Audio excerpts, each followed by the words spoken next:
একজন ভাঙ্গা ব্যক্তিকে সারানোর চাইতে শক্তিশালী শিশু তৈরি করা অনেক সহজ। আমরা আমাদের সন্তানদের সাথে যেভাবে কথা বলি তা তাদের ভেতরের কণ্ঠস্বর হয়ে ওঠে। শিশুরা ভেজা সিমেন্টের মতো, তাদের উপর যা পড়ে তা ছাপ ফেলে দেয়। আপনার সন্তানের জন্য আপনার উপহারের চেয়ে আপনার উপস্থিতি বেশি প্রয়োজন। একটি শিশু যা পায় না, পরবর্তীতে খুব কমই সে তা দিতে পারে। একটি শিশুকে যদি খারাপ কাজের জন্য শাস্তি দেন আর ভালো কাজের জন্য পুরস্কৃত করেন, তাহলে পরবর্তীতে সে কিছু পাবার আশায় ভালো কাজ করবে। পিতামাতার কাছ থেকে সন্তানের সবচাইতে সেরা উত্তরাধিকার প্রাপ্তি হল প্রতিদিন তাদের সময়ের কয়েক মিনিট। বাবা মা যদি ঝগড়া বিবাদ করে কিংবা তাদের বিবাহ অশান্তিপূর্ণ হয়, তাহলে তা সন্তানের যৌন মানসিক বিকাশে বাধা এবং স্নায়বিক রোগের প্রবণতার ভিত তৈরি করে। এটা নিয়ে ভাববেন না যে আপনার বাচ্চারা কখনই আপনার কথা শোনে না। এটা নিয়ে ভাবুন যে তারা সর্বদাই আপনাকে দেখছে। আপনার সন্তানেরা আপনার সন্তান নয়, তারা তাদের নিজের জীবনের আকাঙ্ক্ষার পুত্র ও কন্যা। একটি শিশুর প্রথম সুখ হল কেউ যে তাকে ভালোবাসে তা জানা। শিশুরা আঘাত পেলে মানসিকভাবে আহত হয় না, তারা আহত হয় যখন সেই আঘাত নিয়ে তারা একা। আমাদের জন্মের পর আমরা জানতাম না আমরা কে। আমরা জানতাম না কিভাবে চিন্তা করতে হয়, শুধু জানতাম কিভাবে অনুভব করতে হয়। আর এই অনুভূতির দ্বারা যেভাবে আমাদের লালন পালন হয় তা আমাদের ভবিষ্যৎ জীবনের পথ তৈরি করে দেয়।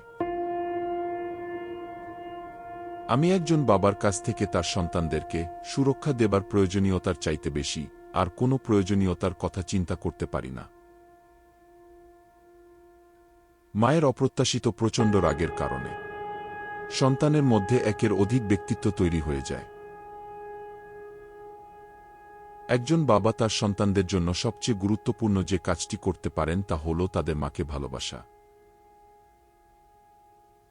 সবচেয়ে শক্তিশালী যে মানসিক প্রভাব একটি শিশুর মধ্যে পড়ে তা হল তাদের মা বাবার উপভোগ না করা নিষ্ক্রিয় জীবন।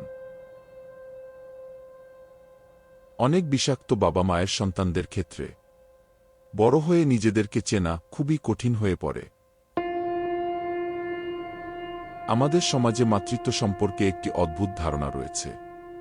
এখানে মনে করা হয় সব মায়েরা দয়ালু, নরম, কোমল এবং মমতাময়ী। দুর্ভাগ্যবশত যে কোনো নারী সন্তান জন্ম দিলেই ভালো মা হতে পারে না। সব নারী মা হওয়ার যোগ্য নয়। যে শিশু মা বাবার ভালোবাসা পাবার জন্য যথেষ্ট ভালো হবার চেষ্টা করে, তার জানার কোনো উপায় নেই যে নিঃশর্ত ভালোবাসা শর্তাধীন আচরণ দ্বারা কেনা যায় না। আপনার মধ্যে যেসব ত্রুটি রয়েছে সেগুলো আপনার শৈশবে শুরু হয়েছে টিকে থাকার প্রক্রিয়ার মাধ্যম হিসেবে।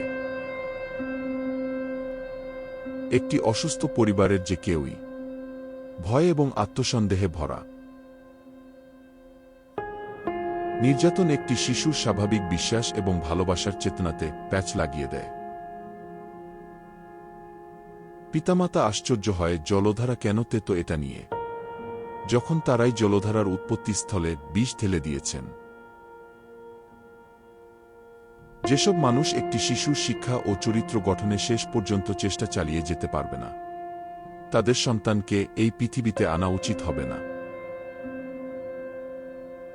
শিশুরা শিখে বড়রা কেমন তা দেখে, তাদের কথা শুনে শিখে না। আপনার সন্তান আপনার মতো হয়ে উঠবে, তাই তাদেরকে যেমন ভাবে গড়তে চান আপনিও সেরকম হন। যে শিশু একটি নির্যাতিত পরিবেশে আটকে থাকে তাকে সেই পরিবেশে মানিয়ে নেওয়ার জন্য ভয়ানক কাজের মুখোমুখি হতে হয়। অবিশ্বস্ত মানুষদের মধ্যে তাদের প্রতি বিশ্বাস তৈরি করতে হয়। নিরাপত্তাহীনতার মধ্যে নিরাপদে থাকতে হয়। প্রচণ্ড অনিশ্চিত পরিস্থিতিতে নিয়ন্ত্রণে থাকতে হয় এবং অসহায় অবস্থায় নিজের মধ্যে শক্তি যোগাতে হয়।